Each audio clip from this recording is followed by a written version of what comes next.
Hello and welcome to episode 6 of the Nostalgia Bubble podcast, the show where two lifelong best friends explore and celebrate their favourite films.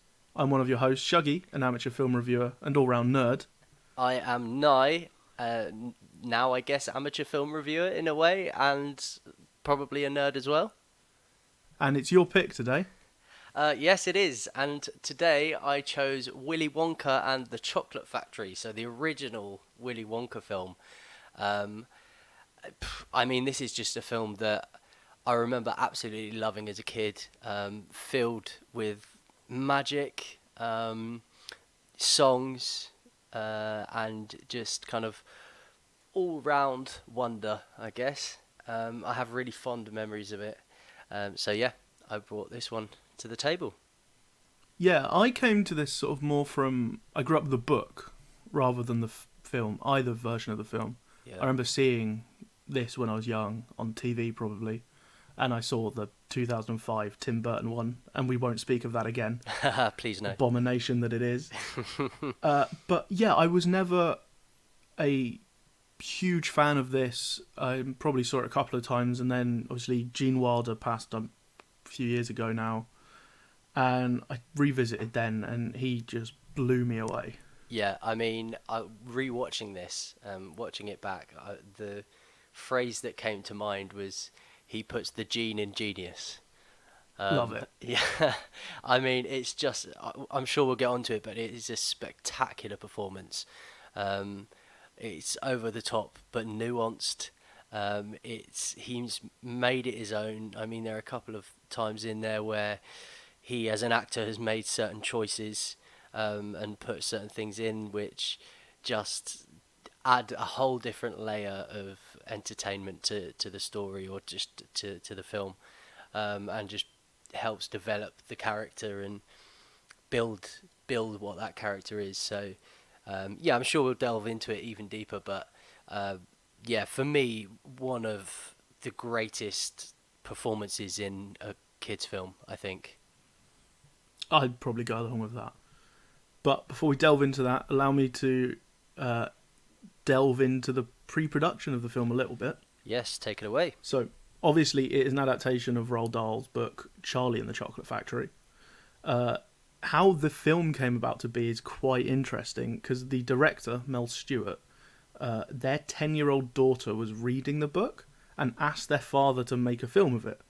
Now, it just so happened that their father was best friends with a producer called David L. Wolper, and Wolper was actually in talks with Quaker Oats, right, about a vehicle to introduce a new candy bar to help sell stuff, and he convinced them, Quaker Oats, for some reason, to buy the rights to the book in order to promote a new Quaker Oats Wonka bar.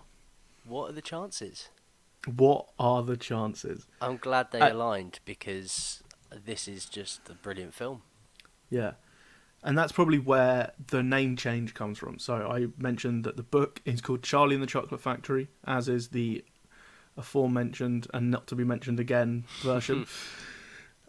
And this one is called Willy Wonka and the Chocolate Factory, and I can only assume that that was a decision made to sell more chocolate bars, because we are slaves to capitalism and we see the same name on something and must buy it. Yes, and we love the sugar. We love the sugar. I mean, I can't pretend that the candy store with the Candyman Can song, I can't say that I wasn't salivating slightly at the sweets and the candy that was there on display. So it works. It definitely works. It's very fair. So the person that they got on to write the screenplay was actually Roald Dahl himself. But there were some issues. Apparently he failed to meet deadlines with the script. Right. So someone called David Seltzer was brought on board to partially rewrite. His changes to the script include the ending. He added the character of Slugworth, who was just mentioned in the book. Right. And he added the fizzy lifting drink scene to the film. Which okay. We're going to talk about that later. I have thoughts. Okay. So the other thing we have to talk about in terms of pre-production is the casting of Willy Wonka himself. Yes. So there were a ton of people who either were wanted or wanted to play the character.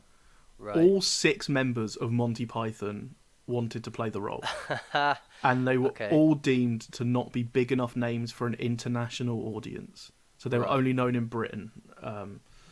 The producers wanted people like Fred Astaire, Wow. Okay. yeah, and the third Doctor from Doctor Who, John Pertwee. Mhm. Roald Dahl wanted Spike Milligan to play the role, and he was very insistent on this, and it caused some friction when he wasn't Okay. cast. It sounds a bit like everybody but Gene Wilder was up for this role. Well, Peter Sellers apparently begged Roald Dahl to cast him, Right.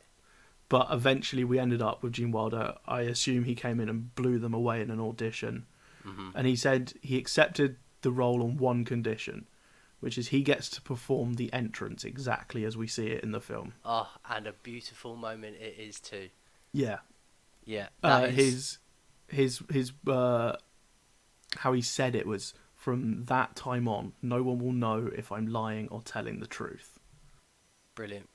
Yeah, I mean, that moment, like I said, it sets up the character, it builds that character. It's kind of, I mean, it's the introduction of Willy Wonka, and uh, and I mean, as the film goes on, you kind of never really understand what he's going on about half the time, um, but it's just so brilliantly set up by this particular entrance.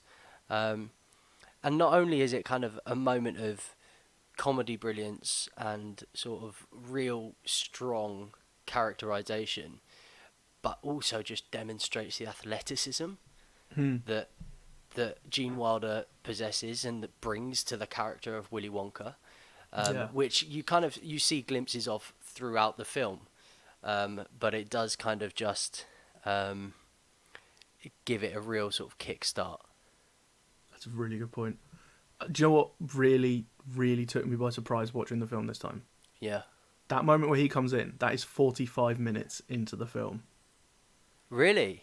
Yeah, and I'll be honest, that felt at least 45 minutes. Like, I felt those 45 minutes. Yeah. Well, that's quite odd though, because all of the tickets are found in quick succession, aren't they?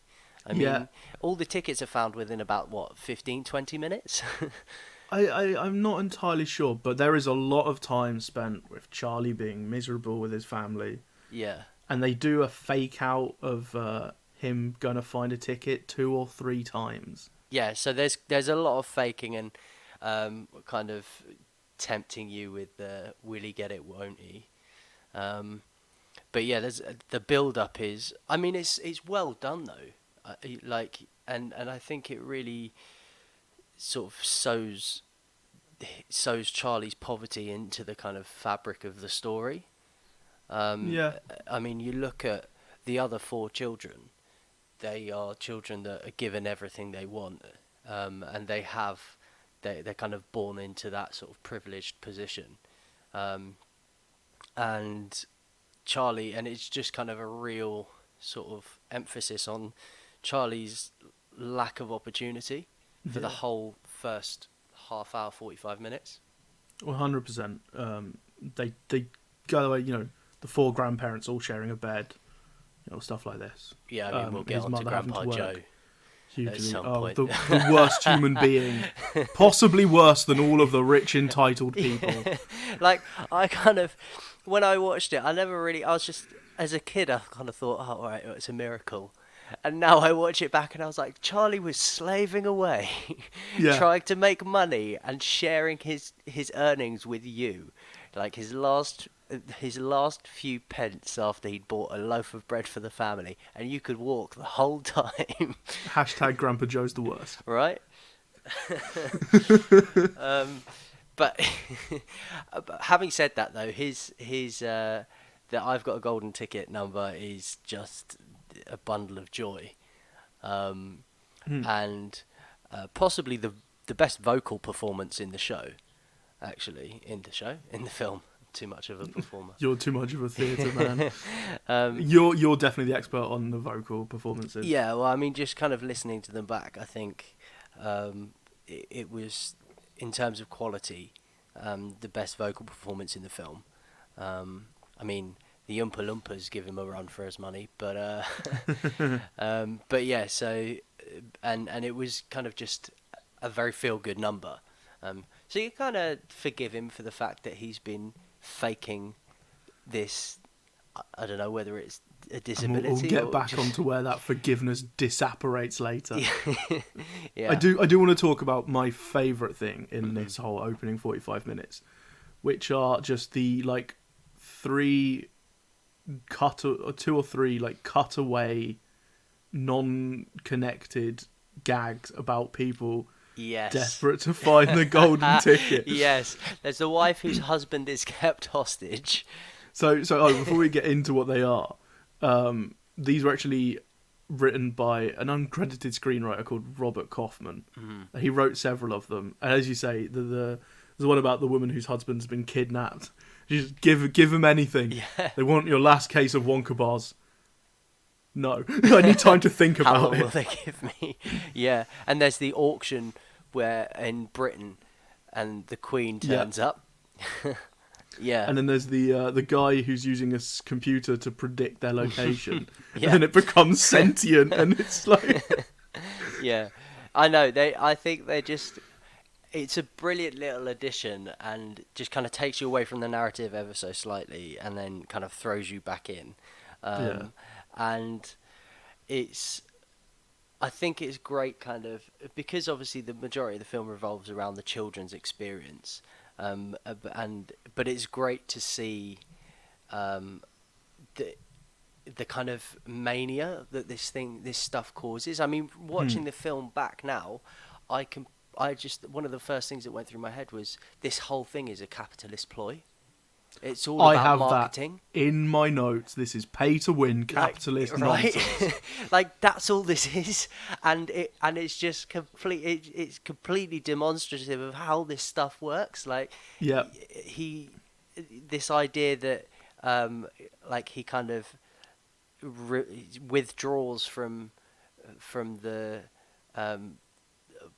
industry that he's working in, builds up that anticipation, and then throws out this huge offer, but kind of and the amount of money he must have made, that Willy Wonka must have made from selling. Like, didn't they say that they'd created and sold and shipped trillions of bars? I don't remember the numbers, but it was a lot. Yeah, I mean, it's ridiculous. So that I think that kind of coupled with the mania and the sort of obsession that you see from the adults is actually really quite appropriate. So the one little vignette that didn't make it into the film, and I'm really sad. Apparently, it didn't test very well, and it was Mel Stewart's favourite. It's a scene where apparently it took a lot of money in preparation to film, but it just didn't perform well. And as an English explorer climbs a holy mountain to ask a guru the meaning of life. Yeah. The guru then requests a Wonka bar from him. And when there's no golden ticket, he just says life is a disappointment. Oh, I think that would have worked quite well. I thought that would have been quite brilliant. Funny. Yeah. So that was that cut post-production then? I think so. Yeah. So. It might, it cut due to poor test screenings. Yeah. Okay. 70s, So the kids will love it. To quote Back to the Future. We might get there at some point. So I think just kind of moving on, but also sort of thinking about the sort of setup section of the film. So the first sort of the half hour, 45 minutes. Of course, there are music and songs throughout. I find that, and all these songs are kind of, I mean, they're comments rather than developmental numbers. So they're not songs that kind of develop the story or move the story on. They're just kind of, they're numbers that are sort of dropped in just to make like a comment about what's going on. And I think the first few, before getting into the factory, it's less about the visual effects of these songs. So, I mean, as soon as you go into the factory, everything is all about what everything looks like and about the grandeur and about the kind of brilliance of it all, which kind of really strongly contrasts with Charlie's life before going in, and I think that sort of that's reflected in the type of the tone of the songs in the show, in the film. Sorry, I'm going to keep referring to this as a show.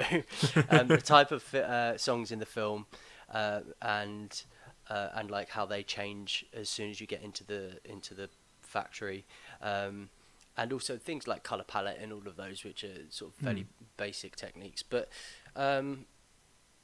what that does do is that it helps you to kind of focus on the lyrics. That I started listening to the lyrics in the first half of the film more than in the second half, and I realised how brilliant the lyrics were.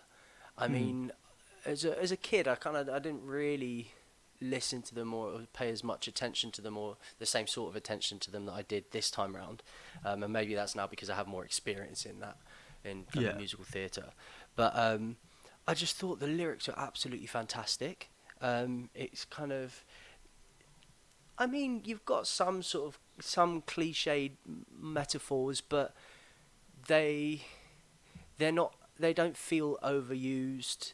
They don't feel stale. They don't feel like things that you've heard before.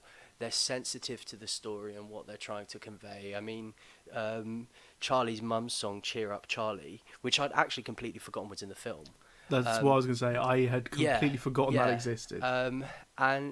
But just listening to the lyrics was kind of actually really powerful. I felt really sort of actually managed to sort of articulate his position and her relationship to him, even though you don't get to explore it that much. And yeah, that was just something that stood out to me this time round. The lyrics felt really kind of attentive to what was going on, more so than in the factory. I think Oompa Loompa Doompity Doo is not not quite as articulate, but played its role, I guess. Well, I think particularly with Cheer Up Charlie, that one for me, I think this speaks to how we listen to music in different ways, that you would dive into the lyrics. Yeah. Whereas I musically, that one for me was just, the reason I didn't remember is because it musically was very forgettable for me. Yeah. It just wasn't an interesting song. Yeah. Well, I mean, I guess I said I hadn't remembered it either. I didn't remember it was in the film either. So I guess, yeah, this time round, it was more about the lyrics for me. I think it wasn't. It also didn't comment on a sort of a plot point. That's the other thing. So you notice like how most of the other songs, I mean, you've got I've Got a Golden Ticket is that moment where they find out that life is potentially about to change for them. And you've got all the Oompa Doompa Doompity Doo songs. They are plot points. That is where they're like dropped when each character is kind of picked off throughout the. Those ones factory. are very much just a moral message. Yes. To punctuate everything. Yeah.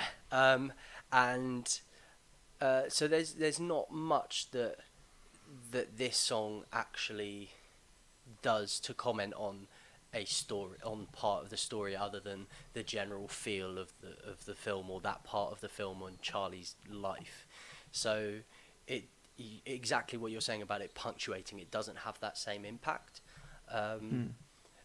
But despite that, and kind of aside from that, just listening to the lyrics themselves was just brilliantly written, and I kind of felt really sort of encaptured the quality of writing that Roald Dahl actually offered.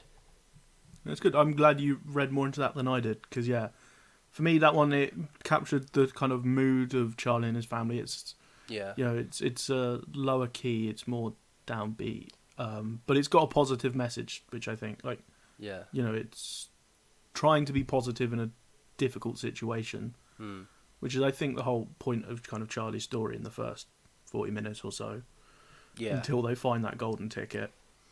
Yeah, I mean, I think it does do that well. I just found it it's very generic for a sort of a musical number, if you want. Yeah. I think these songs also weren't necessarily written to kind of compete with the likes of Fred Astaire, even though Roald Dahl may have had other ideas. I mean, you wouldn't look at these songs and kind of go, "Oh yeah, I can draw parallels between Hmm. like this and I don't know, high society or something like that." It's more. I think they very much belong in the world of Charlie and the Chocolate Factory of Willy Wonka, Yeah, and yeah. exist to kind of fit into what that story is and the tone of that story. Um, but yeah, I just had this kind of new appreciation for the lyrics, particularly. I mean, the writing behind it. That's great. I think the interesting one for me is the one that didn't necessarily feel like it had to be in Willy Wonka is the Candyman, Hmm. because I forgot until I watched it that this was a Willy Wonka song. Yeah, I'd also kind of forgotten that this was this was written for the film. It was written for the film, but it is most well known, probably because Sammy Davis Jr. covered it. Yeah. Okay. Yeah. Now, So I apparently he wanted to play the role, but right. the director didn't want someone too famous Uh huh. because they might overshadow what was going on. Yeah. Okay. I see. Yeah. I mean, I'd always remembered it was in the film. I just guess because I'd obviously heard the cover. I just didn't realize that it was written Hmm. specifically for the film until watching it back, and obviously the lyrics again sort of insinuated that it was Yeah, yeah. specifically for the film. Um, but yeah, I mean, it was a good song. It's a I've good catchy number. It's a Yeah, good opening number, I yeah. think. I mean, I don't think it would have been. Yeah, I mean, it kind of um, it sort of sets up what Willy Wonka is to the children and to the community. I mean, there are certain interesting undertones in it. Is it a little creepy? Yeah, um, Is it very creepy? a little bit maybe. um, but then I think I think that's sort of. It's sort of is similar to. I think there are bits of creepiness throughout the film. I mean, I didn't find the Oompa Loompas particularly comforting, or like Once there's we the once whole we get into scene the in factory. yeah, yeah, yeah. I Once mean, we there's get a into the whole scene factory, in it's the a full blown tunnel, horror which is, movie. yeah, it's yeah, it becomes a complete and utter like yeah, horror. It's um, Saw for children. pretty much, and we'll talk about what happens to the kids actually in a bit, I'm sure. But yeah, so maybe that's the point. Maybe it's there to kind of foreshadow the creepiness of the factory itself. No, Um, I think it was probably just a more innocent time. Like there weren't the immediate connotations that yeah, we've yeah. had. Speaking of the kids, I do want to talk about each of the winners. Yep. Um, Where should so we you got start? Augustus Augustus Gloop, Gloop. Veruca Salt, Violet Beauregard, and Mike TV. Yeah. They are the most entitled, privileged, and terrible people My with the worst gosh. parents. Oh my gosh. I mean, Whew. like I remember watching it originally and just kind of taking them for what they were, and just sort of going, oh, okay, these are four kids who are a bit weird in their own way, and they've all got like very defined, clear defined personalities and flaws, things that are going to kind of stifle their progress throughout this film. Quite obviously, I thought that as like a 4-year-old, but but The one now who's like I was the least bad for me is Augustus. yeah, I don't. I think he's. I mean, it's not. He's also the his- least character. Yeah, I mean, he's not. He's in it for the kind of least amount of time, and he's not obnoxious. He doesn't fall victim to his sort of lack of humanity. He's just, I guess, his gluttony gets the better of him. And I think that's the point of the Oompa Loompa songs, is it makes comments about each of the flaws that Yep. that these children have. But yeah, being able to kind of identify exactly what those were was a lot easier this time round as an adult who saw these kids and just wanted to strangle every single one of them. Veruca might be the worst human who has ever existed. in film. Possibly, but I mean, she was gifted that name appropriately. I think Yeah. Veruca Salt is. I mean, yeah, I think maybe why her parents chose to call her Veruca. Maybe they knew as soon as she was born that she was just going to be The most entitled human being. Oh, Over God. 700,000 chocolate bars, they say her father bought That's her. ridiculous. It's nearly 1 million. Yeah. How much do you reckon a chocolate bar is? That's, probably over 1 million. Was she American? I can't remember. Well, no, But she was British. She was British. she was British. So, yeah, I mean, okay. if So you're... over £1 million spent. Well, yeah, I mean, if you're looking at nowadays, if you're, say, a Wonka bar would cost, I mean, if it's the size of like a sharing Cadbury's bar or something, then it would Yeah. cost about £1, reduced. I don't think they were buying them reduced. Yeah. There was price inflation because of this competition. Oh, yeah, that's another good point. But also buying in bulk may have had another. You're may right. have added But then some the sort fact of he's discount. just got this, like, his factory workers just pouring Yeah. over these, tearing them open. I mean, I want to know what happened to his factory after days of not producing. What was it that they were meant to produce? I don't even I can't remember. remember. There was, a random product that wasn't. Yeah. But yeah, so his factory was effectively out of action for days. So Yeah. yeah. I think it was weeks. I think it's implied it's weeks. Really? The timeline isn't overly clear during that whole section. Well, yeah, But it is implied it goes on for a while. yeah, yeah. Well, she is absolutely abhorrent. She's just a ridiculous human being. So yeah, she's horrendous. Augustus is fairly inoffensive. Yeah. Violet and Mike are just a bit obnoxious. Like, Yeah, I found Violet a lot more annoying and entitled than I did when I was a kid. I guess I have ever so slightly matured emotionally since I was about Yeah. 5.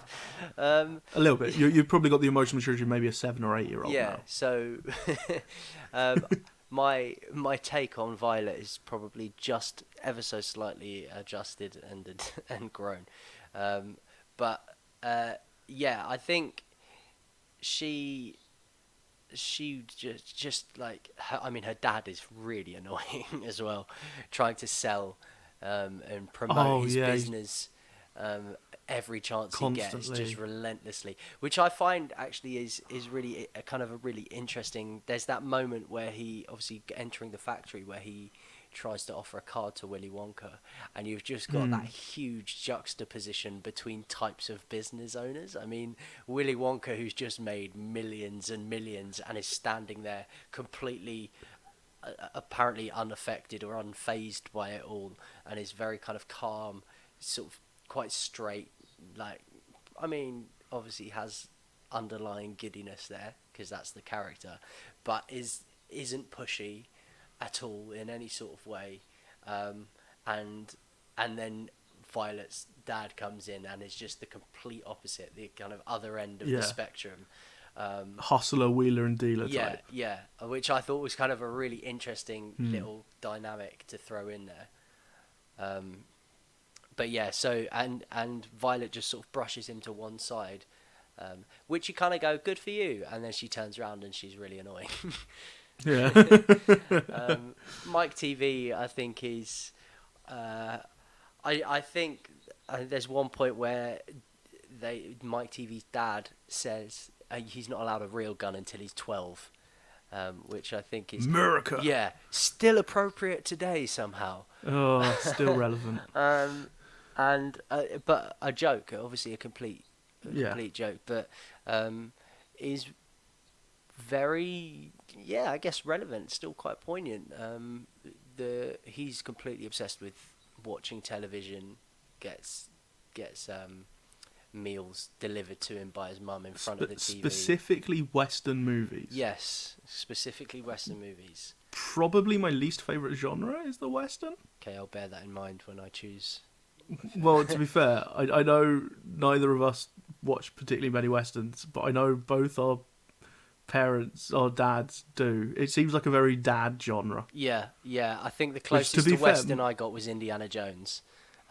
Yeah, and that's more an adventure movie. And that may come up at some point in the future. It 100% will. Yes, absolutely. I mean, more John Williams, yes, please. Yeah. I think the last thing I want to mention before we get into the factory, which is what I really want to talk about. Yes. I'm worried we're going to be going as long as the Oh film my before we gosh, get there. yeah. Is Slugworth. Mm-hmm. Yeah. And this character that we see talk to each of the kids, and then we actually get the introduction with Charlie. Yeah.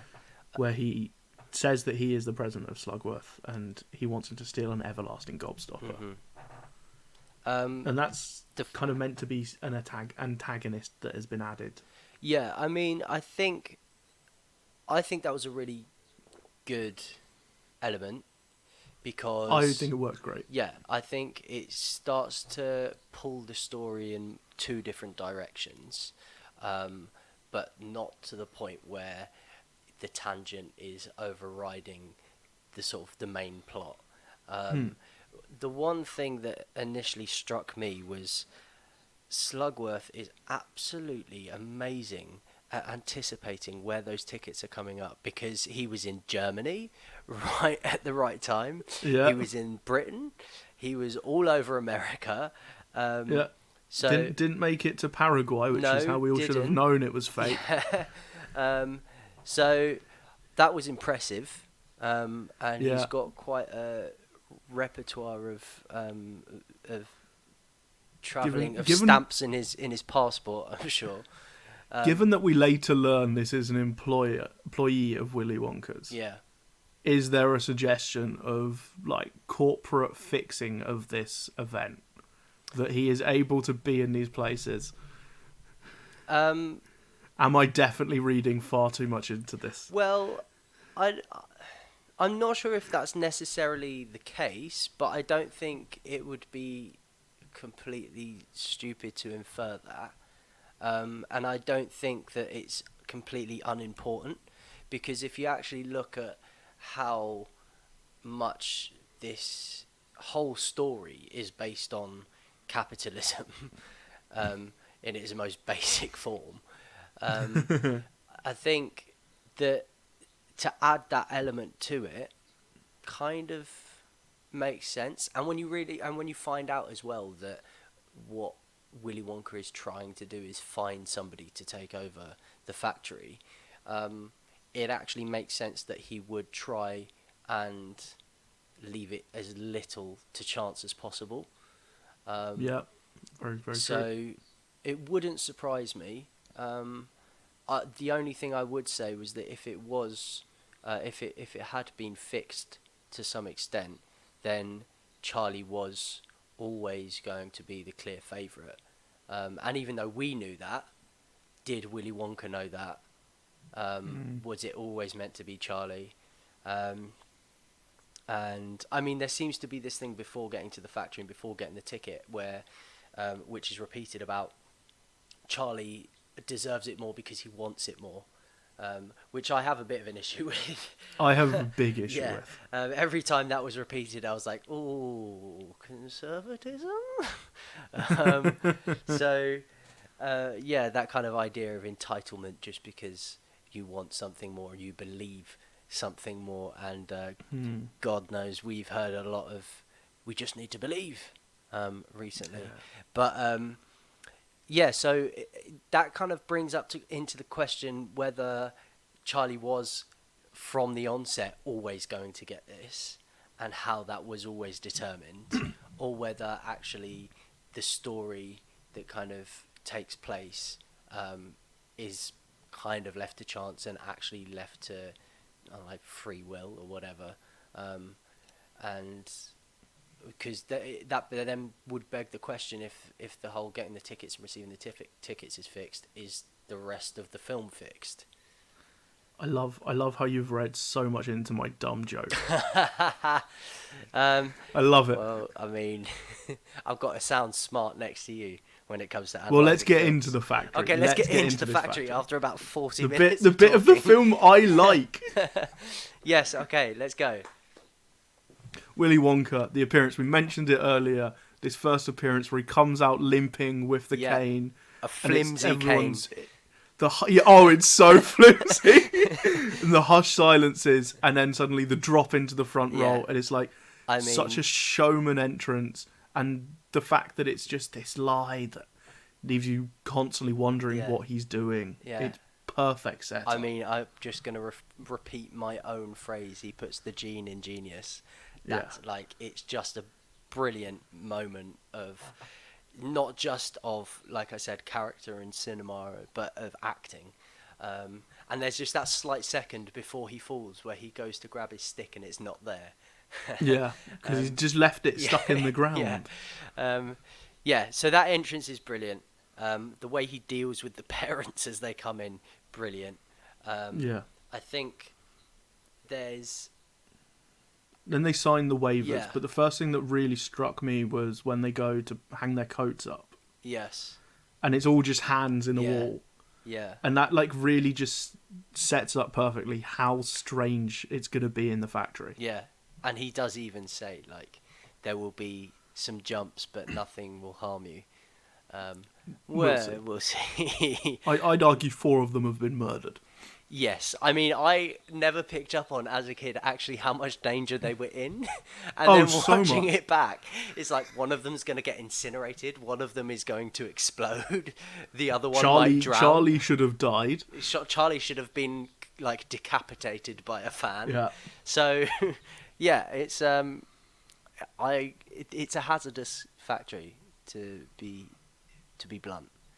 Yeah. I do want to point out one of the things which kind of also speaks to the parents of the other, specifically Mike TV's mother. Mm-hmm. When they do the little musical lock, she identifies it as Rachmaninoff. Yeah. It's actually the overture to The Marriage of Figaro by Mozart. Right. So it's that kind of like faux intelligentsia, like Yes. which Yeah. they're putting across, and you can just see in Gene Wilder's face like how much he just sees that and is like goes along with it, not wanting to just tell them how stupid they are. Yeah. I mean, it's just again, it's so appropriate to today. Like, they sort of like delivering something that is factually incorrect with the utmost confidence. And it's good. I mean, it's great that it leaves that particular gag like to the audience to figure out. It's not all handed to you on a plate. Other moments, other elements of like that kind of the resignation that that Willy Wonka shows, and that sort of kind of half-assed no stop. Like every time he does that, every moment he does it, absolutely fantastic. And it's some of my favourite moments of the film, like when Mike TV goes up to get kind of transported or whatever, and he kind of goes, "Oh no, come back." And it's just, and it's so great because it's like it's exactly what everyone else is thinking. Everyone's like, "Don't do that, but do it." I also love every time like someone complains to him and he comes back with some ridiculous answer, like all questions must be submitted in writing, or when his answer's just in French. Yeah, because he knows he's smarter than everyone else here. Yeah, but also I guess it goes back to that whole kind of like you're never actually gonna know completely what's going on. So if you have a question, I'm not going to give you the answer. You're going to be left guessing. And I think, just quickly kind of skipping on to the end, I think that moment where Charlie returns the gobstopper is that moment where actually he figures it out. Because there is that point where Grandpa Joe says, "Come on, Charlie, we'll go back to Slugworth." And he kind of stops and he figures it out and he goes back. And that's when he goes, okay, like... That's almost like conclusive. We'll get there further on down the line because because we have to talk about a chocolate room. We have to talk about chocolate room, and that's its own conversation that we can talk about in a bit. Yes, so, go. I don't know what's better. Just a room where everything is edible, including the people, but that, my dear children, is cannibalism. Or pure imagination. Best song in the film by a mile. It is brilliant. It's very well choreographed and performed, just from a kind of performing point of view. I think that the way he sort of leads them down the stairs but is always taking 2 steps back, keeps them guessing. They don't know what they're doing, where they're going. He's in utter control. But it's still playful. I think is just completely and utterly reflective of what is going to happen, what the factory is about. It's a This for me is the brilliant moment song. which is just pure joy. It Yeah. captures the complete wonder of the factory. Yeah, yeah. And this song encapsulates that to perfection. Yeah, I having watched both films, both Willy Wonka, Charlie and the Chocolate Factory films. I know we said we wouldn't go into it, um, but I feel that I was more excited watching the original, seeing the factory in the original, possibly because everything was done similarly to Star Wars, how the effects were done with real people and kind of there was less special effects sort of involved and things. It felt more real. It felt, and kind of in that way, felt more magical, felt more real and Yeah. surreal at the same time. And Which is, I think, at this point, the whole tone is both some Yeah. mixture of real and surreal yeah, from now on. yeah, it's just utterly brilliant. There's not Yeah. really much else to describe it as. I think it's just so well thought out, and God, that chocolate waterfall. Oh, the chocolate waterfall. Although I will say how they made the chocolate river. Yeah. So it's just water with food colouring in. Yes. And they tried to use some like cocoa powder to like thicken it up. It didn't really work. And the kid who played Augustus Gloop described it as dirty, stinking water. Like, it just sounds a bit grim. Yeah. Like, so it's this wonder, but in reality, it just sounds grim. Yeah. I mean, welcome to acting. Yes. Yeah, I mean, they just did so well with building this world that you were kind of slapped in the face with. Because everything, besides the kind of hand coat hooks, everything, and obviously like the kind of abnormality of the corridor and the sort of optical illusion and stuff, but aesthetically everything was still fairly plain. And then suddenly you step into this, he describes it as the nerve center, and it is just magic. And I mean, it's obviously not what the inside of a confectionery factory looked like. God, no. But it kind of takes, though, I guess, that production process and just turns it into everything that a kid would want to imagine. Yeah, it's 100% straight yeah. out of a kid's imagination of how you'd make And this. that is why the song is the Pure song. imagination. Yeah. Because it is exactly that. So I think I want to discuss all the Oompa Loompa songs with the, in quotes, Yeah. deaths. Yeah. Or, whatever happens to them. I want to discuss them all together, so I think we'll leave that for the last one. But we lose Augustus into the chocolate river and he sucks up a pipe. And my favourite of all of... This is my favourite of all of Gene Wilder's, like, under his breath, not really half-assed help, when he just goes, help, police, murder. Yes. When his mum is shouting at him. Yeah. Yeah. It is, I think that seems to be the most kind of theatrical sort of under his I call breath it a line. confession. Yeah. It's a confession that he is the Jigsaw Killer before the Jigsaw Killer. He inspired Saw, the Jigsaw Yeah. films. Yeah, I think he... it seems to be the most kind of theatrical and dramatic of them all. And which in a way kind of suits the kind of suits the way in which Augustus was abducted. Was shot out the pipe. Yeah. It also suits just the feel of the room that they're in. Yeah, This exactly. is the most so dramatic this is the most, room. yeah, that's what I mean. Like it's very appropriate to where they are at that point. Also, the kind of amazement that everybody in there must be feeling at that point. And beyond that, it's kind of everybody's just sort of very interested and kind of I guess curious, but that initial sense of wonder and amazement, and the theatrical aspect of that room itself is kind of reflected in the difference between how he responds to that in terms of the the in terms of the script, and then Mike, where it's like, no, come back. Yeah. So, yeah. So, but I also love the complete contrast of the theatricality of the room and everything of this into suddenly we've lost a child, and then we're rushed into this tunnel scene. Yeah. He forces them onto this raft quick, and then we go in, and it's almost a horror sequence. Yeah, I mean, it's the tunnel itself. I got the seasickness thing when I was younger. I never really understood the kind of visions or like the images that popped up. But what I will say, I mean, you can give me the whole breakdown of it. But before you do, the only thing I would say is that Gene Wilder in this scene is phenomenal. That whole like monologue is just brilliant. Like, it gave me shivers watching it. It was just fantastic. And I think seeing that contrast, he's got this kind of glare, and he's enjoying it. He's toying with them at this point. Reveling He's in absolutely loving it.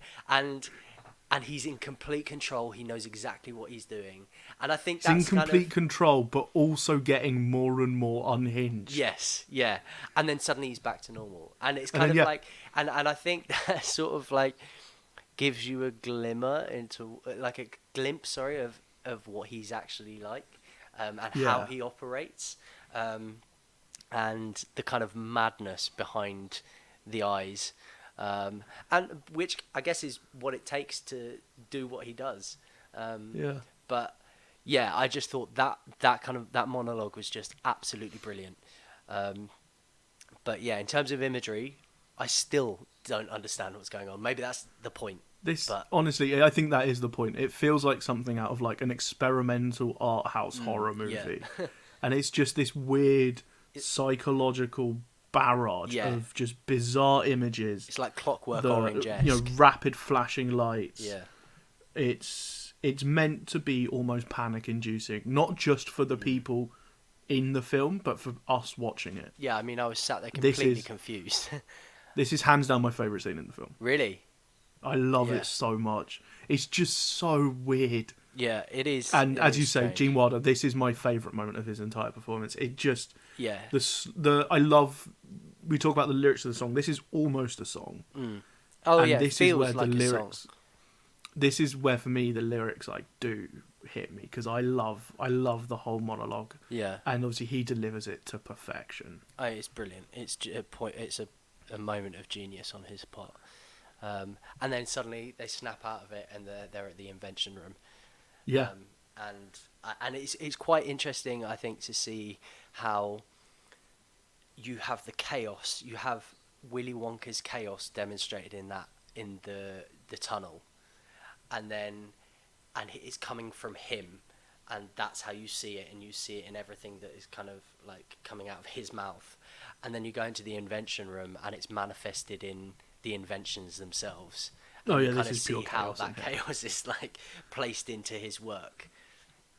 This is where the puns come out. Where he's adding a football boot into something to give it a kick. Yeah. Or he's trying to heat something up by giving it a coat. Yeah, exactly. Yeah. But we also get, this is where the everlasting gobstoppers are. Yes. I think this is an interesting scene. What's played down is that presumably Slugworth has asked all of these children to steal a gobstopper. It's assumed, yeah. Yeah. And you don't really see that. The only thing that I think kind of tips it off is that Veruca says that Violet has 2 gobstoppers. And Willy Wonka doesn't respond to that. So maybe he knows, because obviously it turns out that he's set the whole thing up. He gives each of them a gobstopper as a test, and he very explicitly says, "You're never to show this to anyone." This is very clearly a test. Yeah. Watching it as not a child, Yeah. I assume as a child that probably went over your head, probably went over my head. Completely. But watching it now, even if you came into this fresh, you'd be like, "Oh, this is a test." Yeah. This is the moment where you'd realise he's in on everything. Yeah, but it is downplayed on the part of the children.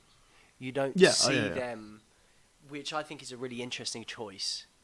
So this is also the moment that Violet goes bye-bye. Yeah. And the 3-course gum. Yes. The one thing I really enjoyed about watching this time was the way that they turned her blue. So initially they shine a blue light on her, which is not even subtle. I mean, it's bouncing off her hair. And which I kind of think like is obviously of its time, but also just kind of quite caricature-y, which is sort of the whole thing that this film is. And then obviously she's then painted blue as she starts to blow up. But yeah, I think it's kind of very appropriate that obviously this is where she goes. The gum and the everlasting gobstopper, and the fact that she tries to chew gum for as long as possible. Where she talks about having a piece of gum that she's had on the go for like 2 years or something. I think she said she's been eating that piece of gum for 3 months. But still she horrible. holds the record, the current record. Yeah. I do want to give shout outs to, at the end of this, 2 great bits of Gene Wilder. Firstly, when he says 2 children gone, 3 good children left. Yeah. And the way he delivers that is just mwah, kiss, chef hands, whatever the emoji. And then we go straight into the lickable wallpaper, and his whole snozzberries taste like snozzberries. Yes. So I noticed this as well, which obviously I didn't pick up on in it as a kid. So does this mean snozzberries exist? Does this mean that Willy Wonka exists in the same world as the BFG? I assume so. So does it? I mean, this is so at the time of recording this episode, I ran a quiz recently, which a whole round was based on the MCU. So my head is very much in like connecting the universe and seeing how things work in order and like in relation to different films or whatever. So my thought was, does the BFG exist in the universe of Willy Wonka? Probably, because the BFG is established that Sophie, I believe, is the main character. She just happens to catch a giant. They don't tend to interact with the human world much. Yeah. Like, they exist in the human world, they just are apart from it. Yeah. So it wouldn't surprise me if anyone in that world was to be in some kind of contact with the giants. It would be Willy Wonka. Yeah. Yeah, well, I mean, where did the Oompa Loompas come from? Because Lumperland, I believe it was. So, it's no such place. Yeah, so not everything is completely realistic in this film anyway. Least of all snozzberries. But then when Veruca comes back to him really rudely, and he comes out with that quote from it's from O'Shaughnessy's 1873 poem Ode. I didn't know it was not an original quote, but we are the music makers, we are the dreamer of dreams. Just speaks to everything about like that, as well as the Pure Imagination song. For me, sums up like what this is meant to capture for kids. This is about innovation. It's about pushing ideas forward, and if that's kind of the message we can take from it, rather than capitalism can make you tons of money, great. Yeah, well, I think especially as a kid watching that, it wasn't about selling chocolate bars or even eating chocolate bars or even eating all these sweets. It was about the innovation of it all, and what's brilliant is that it doesn't talk about things that are completely new. I think quite often we consider innovation to be something that has never been done before, and a complete step away from anything that anyone's ever seen. Whereas actually what Willy Wonka does is he takes inventions that already exist and he changes them. And he makes them quirky and he makes them surreal. And I guess that's the kind of, like we were saying about the kind of contrast between it being kind of, or the sort of the tug of war between the real and the surreal, is that all of these inventions are things that we know, but they're not quite. They're grounded in a reality. Exactly. Like, that's what makes it like tangible for a kid. Yeah. Like, I imagine if it was just all completely bizarre, a kid would be like find it really hard to get into the film. Yeah. Yeah. But the fact that everything is just grounded, I mean, makes it understandable. I mean, if it wasn't grounded, you'd be sort of moving into a Razorhead territory. Exactly. Show a kid a Razorhead, they won't understand it. Show a kid Mulholland Drive. I don't understand Mulholland Drive. Show a kid Willy Wonka, which to some extent is actually just as mad. And because there is that basis of reality, it's suddenly something wonderful rather than irrational. I've suddenly talked myself into wanting a David Lynch directed Willy Wonka film. That would be interesting. That would be wild. It would. Anyway, I think we have to talk about the fizzy lifting drink scene. Yes. This was a newly added scene, but for the film. Disclosure, for anybody who doesn't like burping or who thinks burping is disgusting, this might not be the scene for you. This is the scene where, for me, the film slightly loses credibility. From here on in, or just this scene? This scene in terms of Charlie being the good character who inherits the thing at the end. Yeah. Because he does, disobey Wonka's rules, and he's just lucky to get out of it. He arguably does something worse than Augustus. Yeah, well, Augustus is doing what he thinks is okay, because at the time they're allowed to eat what they want. But Augustus doesn't go against what Willy Wonka said. Charlie does something specifically like what Violet's just done, which is eat something that, consume something that he says isn't ready yet, and is potentially dangerous. Now, I will say, he is pushed on by Grandpa Joe, because #Grandpa Joe is the worst. I think, and maybe that's like the kind of thing that saves him. I think that it speaks to how children are always going to be children. Like, breaking the rules is kind of just... But why does Charlie get the pass where the other kids don't? I guess because he doesn't get killed by the fans and Willy Wonka's not there. So pure luck. But Willy Wonka knows. Because he comments at the end, he says, "You stole fizzy lifting drink." Well, the only thing that I can think is because, possibly because he was spurred on by Grandpa Joe, and that might be testament to how adults are actually the bad ones, and it's all about the children that can be good or whatever. But I think that might well go back to the question of, is the whole thing orchestrated in the first place? Was Charlie always meant to be the one that got to the end, and so did he overlook that for Charlie to get to the end? Conspiracy theories, guys. There's enough of those going around at the moment. I think in reality, it's just a bad scene.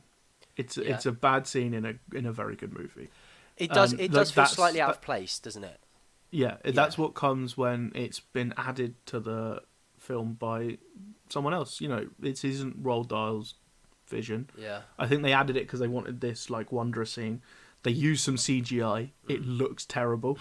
It's some kind of like, it's one of those back. They're like probably in like a pool, and there's just a background that they're moving behind them. Yeah. Something like that. It doesn't look great, but then they have to burp their way down. Yeah. That was always kind of the scene that seemed less amazing, I guess. You take it out, and I think this film goes up a level for me. Yeah, I mean, it does. Also, the fact that obviously Willy Wonka acknowledges that it happened at the end, but they walk in and there's kind of it just resumes. Like, the storyline doesn't change, and even though he acknowledges that it happened, again, the storyline doesn't really change. Um, and But again, that's just luck that they don't get killed by the fan. yeah, yeah. You know, So, that's the thing. Is it just the luck? Is that all it is? well, Maybe they just believed and wanted it more. possibly. I mean, if we're going back to Charlie's grassroots, then it could be that he was finally having a bit of luck that he'd never had. But then again, that calls into question: was the whole thing orchestrated, and was it luck anyway, or was it not? Conspiracy. So The yeah, Golden Geese Room. Oh, Golden Geese. I really, really like the I Want It Now song. All now, yes, it. I dig this song a lot. This is great. So this is when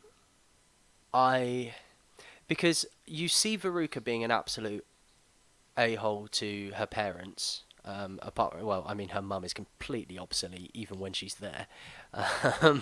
But you see this is the moment where you kind of see her disregard for other people who she doesn't necessarily know.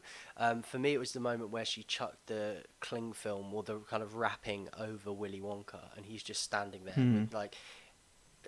She has no reason to be this much of a dick. None at all. To anyone. Do you remember last week we talked about, or last episode, Yeah. We talked about horror movies, people earning deaths. Yes. She's earning her death here. Yes, she is. I mean, she's kind of been earning it since day one. Well, yeah. But she earns her death. I think it's really appropriate that it happened in this scene with the kind of the good or bad. Yeah, she's judged to be a bad egg. Yeah, which has kind of quite a literal reference to the saying, "You are a good or a bad egg." Exactly. But yeah, you're very right. She does earn. And I think that the way her dad jumps down the chute after her is very appropriate. The fact that, like, the other parents are very much like they stand by, they kind of get taken off with the Oompa Loompas to go and help, and they sort of like they facilitate their kids' obsessions or whatever. But with him, he kind of gets caught up in it, like. She is his obsession, and he kind of, it's like she drags him down with her, which I guess in a way sort of actually happens, and his demise ends up being a direct result of hers, which I thought was kind of summed up their relationship perfectly. That is fantastic. Yeah, that is perfect. Like exactly what they're doing here. Yeah. I think this is probably a good time to talk about Oompa Loompa songs. Yes. Because we've only got Mike left, and I don't have huge much to say on him getting shrunk. Yeah. So, the Oompa Loompa morals for Augustus, Violet, and Mike are: don't eat too much food, don't chew gum a lot, and don't watch too much TV. Mm-hmm. These are just... Let's cancel the Oompa Loompas. These are very judgmental. Yeah. Let people live their lives the way they want to. Don't chew gum. It's like you can chew gum a little, just don't do it a lot. It's a nasty habit. Like, let people do what they want. Yeah. Whereas I think the Violet song, it talks about how parents not, in any way really putting boundaries on their kids. Yeah. Letting their kids run riot like this, being a brat. It is the parents' fault because they haven't imposed any kind of, good upbringing on their child. Yeah. That is an actual good moral. Yeah. Do you think that do you think that sort of disrupts any sort of consistency that the Oompa Loompas have, or do you reckon that there's a reason that they've done it like that? No, I just think it's they're trying to put across morals from the 70s. And they were struggling to find something for, like, Violet and just decided don't chew gum is immoral. Well, I just don't think that I think they were thinking that's a nasty habit. Don't, eat too much food. Don't watch so much TV. Yeah. Like, they were probably a more judgmental society. They weren't willing to let people live life their way. They lived in a very, conservative nuclear family. Mm-hmm. And I think we now live in a far more postmodern world, and we accept that people can live their life how they want, Yeah, well, you as say long as they're that. not being detrimental to others, Yeah, which is what the problem with Violet is. yeah. I think. I think. Do you mean Veruca? Veruca. Yeah, yeah. I'm going to It's get all right. those two It's all confused. good. Oh, I think just quickly, I was slightly on a different tangent, but just quickly, still talking about the Oompa Loompas. The Oompa Loompas are effectively refugees, which it is implied, yeah. which Willy Wonka describes why they're working in the factory, and I think, I mean they're effectively migrant workers, and I think it's very interesting that they are the characters that impose the morals. Hmm. The idea that you can learn something from these people that have come from abroad, and are working hard and are effectively running the story. If you kind of get down to the grassroots of the business, and like I just find that it's quite interesting that these people who are from somewhere that they've never heard, these short-sighted American families have never heard of, are coming over, and they are the people that are taking the moral high ground. They are teaching you the lessons. They are clearing up your mess, Yeah. and they're running the factory, and they are the people that are kind of running this sort of, the economy of Willy Wonka, which I kind of found quite an interesting point watching that, and obviously No, yeah, that's really good. being able to contextualize it in today's society, where we still have that same issue, trying kind of accepting and welcoming these refugees and migrants. Yeah, no, I think, but that is something where it is making a definitive statement on, like, Yeah, but I do think, believe, but in it's a kind of interesting more that, left-wing way. yeah, but I think it's interesting that coupling that with the fact that the Oompa Loompas are the characters that impart those morals. Hmm. They're kind of, it's interesting now because I see them as sort of a teaching point. Yeah. On like a grander scale rather than That just we can learn those. from people of different cultures. Yeah, yeah, Almost rather is than the just message, yeah. those points that where they drop their songs. Hmm. But I just think that what I was trying to say before is that the rest of the songs are kind of very rooted in the attitudes of the time. I think if you were to Yeah. do it now, Yeah. you probably wouldn't make songs where the morals are you can't eat too much. We're fighting back against fat phobia. Yeah. The idea that chewing too much gum is a bad thing is ridiculous. I think we've all just spent the last 6 months watching too much TV because we can't do anything else. Yeah. Yeah, no, I mean, I completely agree. I don't remember the songs that the Oompa Loompas sang in the 2005 film. Not at all. But I imagine they weren't fat shaming, so Hopefully not. hopefully not. I couldn't say. And then, kind of after we've dealt with Mike, we are at the end of the tour, and Wonka suddenly declares to Charlie that he has lost. Yes. I think before we go on to that moment where Charlie has to make the decision and where he finds out that he's lost.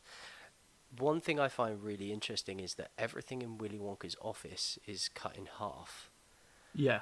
And it reflects the quirkiness of Willy Wonka. It's not, everything's kind of not quite there. But it also suggests, for me, I read it as Willy Wonka is completely incomplete. He feels like there's something missing, which he kind of goes on to imply when he says, I don't want to look after this factory for the rest of my life. It's not what I want to spend the rest of my life doing. I want to do other things. Yeah. And I feel that it's really appropriate that that's kind of revealed at that point, going into the office, that kind of final moment where everything comes to a head. Um, and that's sort of where you discover that Willy Wonka is not complete. He doesn't feel fulfilled. 100%. Yeah, like the fact that he then immediately starts doing like some mundane task. Yeah, Like he's just writing stuff out. yeah, I think he says something about having to do some returns or invoices or something. Yeah, yeah. And he doesn't even say goodbye. And it's sort of like that contrast between like what it takes to actually run a business and the kind of It's almost just the duality of Willy Wonka. He is this ridiculous, eccentric person, yeah. but he's has to play this more boring business role. Yeah, I think this is actually a really interesting term to use, the duality, because it's almost like, because when you couple that with the idea that he is incomplete, it's almost like how, and that goes back to the confusion that you never really know what's what. This idea that he is more than one thing, but also isn't something whole. It is kind of another really interesting contrast that which kind of keeps you in that sort of limbo. You can't really read what Willy Wonka is, and I don't think you ever do. I think you finish the film kind of going, "What? Who is he? Like what?" And is that? But it goes back to that tunnel scene where he goes from like 100 to 0, like that. Yeah. The fact that he's able to do that change is because he is this dual person. Yeah. And he doesn't want to be. He just wants that kind of more fun side, and that's why he's doing it. He's tired of having this, half of him that has to do this boring, mundane stuff. Yeah. He just wants to be ridiculous and eccentric and murder more children. Yeah. So do you reckon that actually the sort of everything being in halves in his office represents that is that half of him, rather than him being incomplete? I mean, it could be both. Yeah, I think it's probably both. Yeah.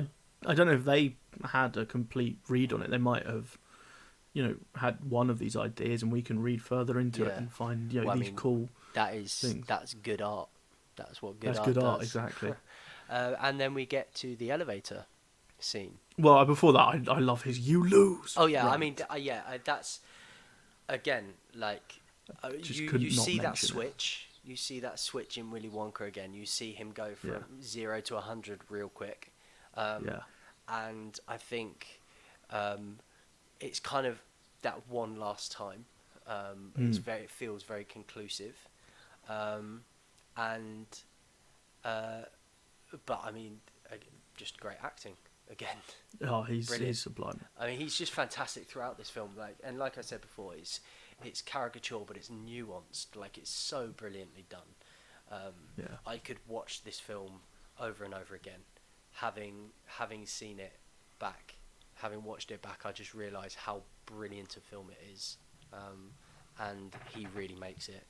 And yeah, I mean, he just demonstrates all these different aspects of Willy Wonka in kind of a split second, which is just testament to him as an actor. And as you say, we finish up in the Wonkavator, Yes. which is a great little nod to the sequel book, Charlie and the Great Glass Elevator, I believe it's called. Yeah. And it flies out of the factory. He tells Charlie he's won it. I find it very interesting that he says he wants to give control of the factory to a child because a grown-up wouldn't want to do it Wonka's way. Yeah. It's very much like my way or not at all. Yeah, which I think is... You see that with a lot of business people, that kind of the lack of diversity or willingness to sort of bend and adjust and adapt. But it kind of... I think that's him sort of articulating the child in him as well. Possibly. Which... I think this might be because I think this ending scene is another thing written not by Dahl. Right, okay. It might go back to it being that writer isn't as strong. Yeah. Because again, I think this is a bit more mixed messages at this point. Yeah. I mean, it's all very kind of representative of obviously Charlie. I mean, like the way I saw the kind of elevator shooting up and breaking through the glass ceiling.